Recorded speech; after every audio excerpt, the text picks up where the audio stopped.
దేవుడు నామానికి మహిమ అని అన్ని విషయాల్లో దేవుడు సహాయం చేయని, ఆరోగ్యం ఇవ్వని, ఆత్మీయంగా ఎదిగే సహాయం చేయని. ఇప్పుడే తెలుస్తుంది ఒరిజినల్ క్రైస్తవులు ఎవరో. ఎందుకంటే హింస సంకటం వచ్చినప్పుడే తెలుస్తుంది ఒరిజినల్ ఎవరో.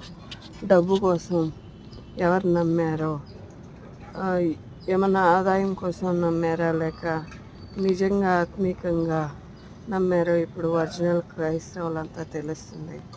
ఎందుకంటే ఈ లోకంలో అంతా క్రైస్తవులు సహా కలిమిడిగా ఉంది. కొంతమంది ఆదాయం కోసం క్రైస్తవులై వాక్యం విన్నా సహా అది ప్రకారం నడవకుండా సుఖభోగాలు పక్క ఉండారు.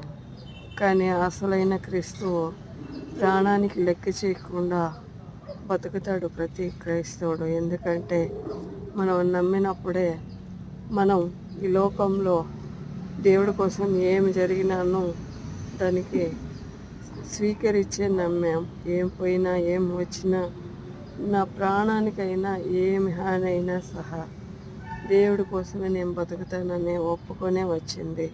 ఆ దీర్ఘస్థానం అయినప్పుడే మన జీవితాన్ని